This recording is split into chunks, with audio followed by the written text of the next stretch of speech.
Beatrice's Goat by Paige McBriar. Illustrated by Lori Lostetter.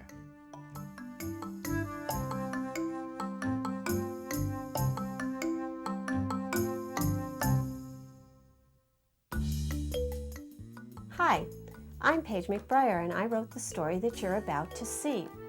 Over the years, I've written many stories about animals. I grew up in a large family, and we had lots of pets. We had dogs and cats and birds and fish. We had chickens and ducks, and one time we even had a mule that we used to ride to school and tie up at the bicycle rack.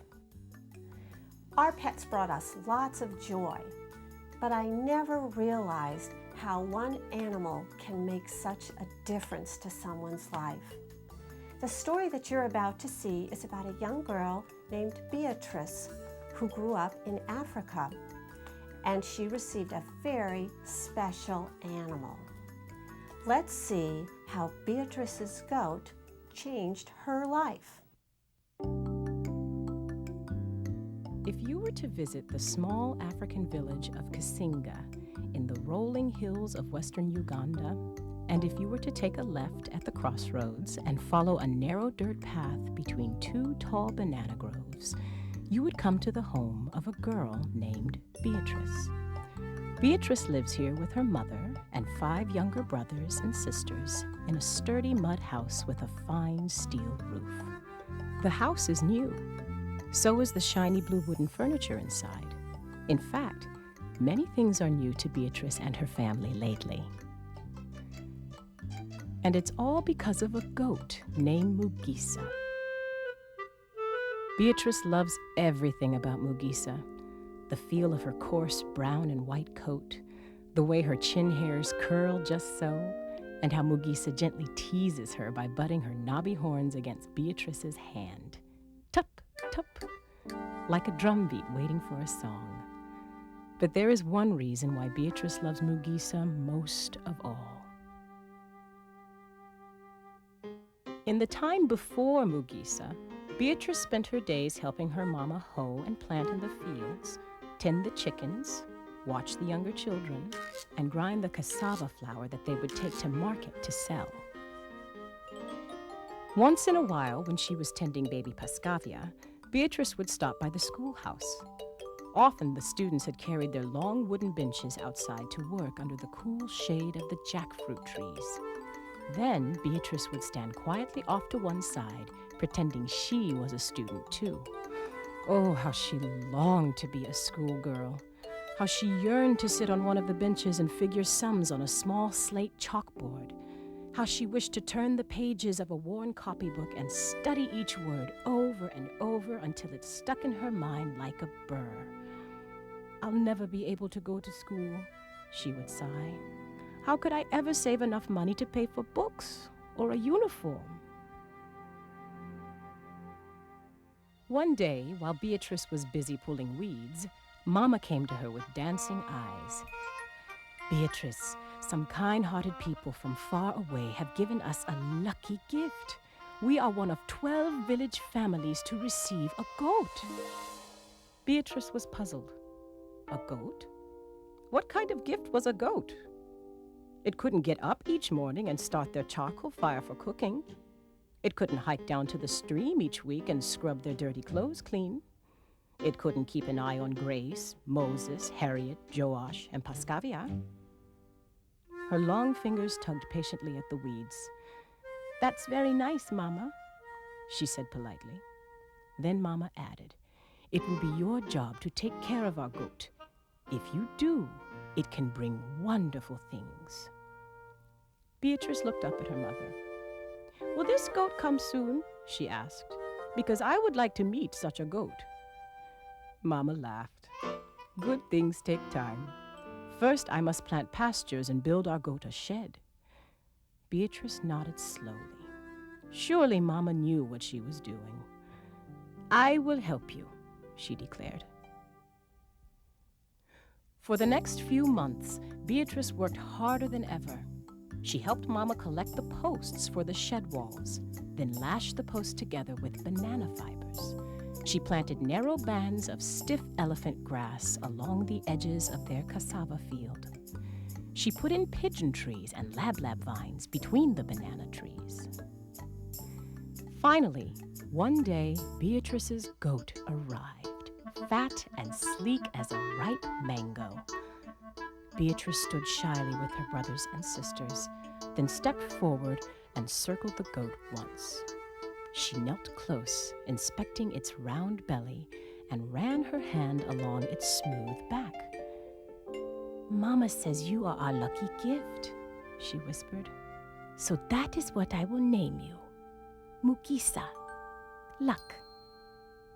2 weeks later, Mugisa gave birth. It was Beatrice who discovered first one kid, and then, to her surprise, another. "Twins!" she exclaimed, stooping down to examine them. "See that, my Mugisa? You have already brought us 2 wonderful things." Beatrice named the first kid Mulindwa, which means expected, and the second Kihembo, or surprise. Each day, Beatrice made sure Mugisa got extra elephant grass and water to help her produce lots of milk, even though it meant another long trip down to the stream and back. When the kids no longer needed it, Beatrice took her own first taste of Mugisa's milk. Sweet," she said, mixing the rest into her cup of breakfast porridge. Beatrice knew Mugisa's milk would keep them all much healthier. Now, each morning after breakfast, Beatrice would head off to the shed to sell whatever milk was left over. "Open for business," she would say, in case anyone was listening. Often, she would spy her friend Bunani coming through the banana groves. "Good morning, Beatrice, Mugisa, expected and surprise," Bunani would always say. Then he would hand Beatrice a tall pail that she would fill to the top with Mugisa's milk. When Beatrice finished pouring, Bunani would hand her a shiny coin, and Beatrice would carefully tuck the money into the small woven purse at her side. Day after day, week after week, Beatrice watched the purse get fuller. Soon there would be enough money for a new shirt for Moses and a warm blanket for the bed she shared with Grace. One day, Beatrice returned from collecting water and noticed Mama frowning and counting the money in her woven purse. Beatrice put down the water can and rushed to her mother's side. "Mama, what is it?" she asked. "What's wrong?" As she looked up, Mama's frown turned to a small smile. "I think," she said, "you may just have saved enough to pay for school." "School?" Beatrice gasped in disbelief. "But what about all the other things we need?" "First things first," Mama said. Beatrice threw her arms around her mother's neck. "Oh, Mama, thank you." Then she ran to where her goat stood chewing her cud and hugged her tight. "Oh, Mugisa," she whispered, "today I am the lucky one. You have given me the gift I wanted most." The very next week, Beatrice started school. On the first morning that she was to attend, she sat proudly waiting for milk customers in her new yellow blouse and blue jumper, Mugisa by her side. Beatrice felt nervous and excited at the same time. Mugisa pressed close, letting her coarse coat brush softly against Beatrice's cheek. "Oh, Mugisa," Beatrice cried, "I'll miss you today." Then she thought again about all the good things Mugisa was bringing. Mama said that soon Surprise would be sold for a lot of money. "It will be enough to tear down this old house," she had explained. "We will be able to put up a new one with a steel roof that won't leak during the rains." Beatrice heard a rustle and noticed Bunani heading toward her with his empty milk pail. He eyed her new uniform and sighed. "You're so lucky. I wish I could go to school." Beatrice reached out and touched Bunani's arm. "I've heard that your family is next in line to receive a goat." A smile crossed Bunani's face. Really? Really? Then Beatrice kissed Mugisa on the soft part of her nose, close to where her chin hairs curled just so, and started off to school.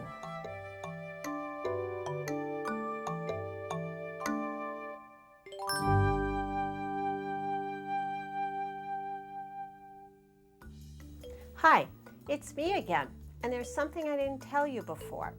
Beatrice's goat is based on a true story, and Beatrice is a real person. She's all grown up now. Would you like to meet her? Hi, I am the Beatrice in the story Beatrice's Goat, and yes, I am from the village of Kisinga in Uganda. Because of the precious gift of Mugisa, I was able to achieve my biggest dream, and that was going to school in my village, to high school, and now to college here in the United States. The gift of Beatrice's goat was made possible through Heifer International, a worldwide organization that provides farm animals to poor families around the world. This is one of several of Heifer Project's working farms and learning centers that they have around the United States. Overlook Farm is a learning center as well as a visual experience. It is a very good representative of the animals that Heifer provides around the world because they have a whole wide variety of animals.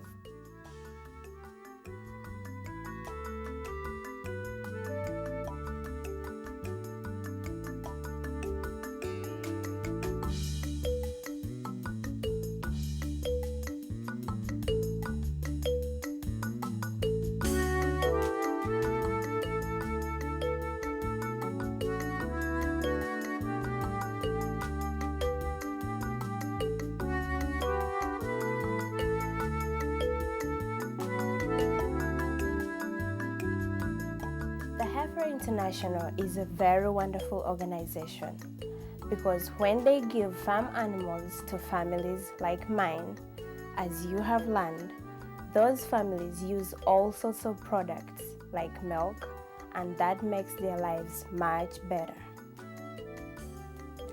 To learn more about Heifer International, go to their website at www.heifer.org.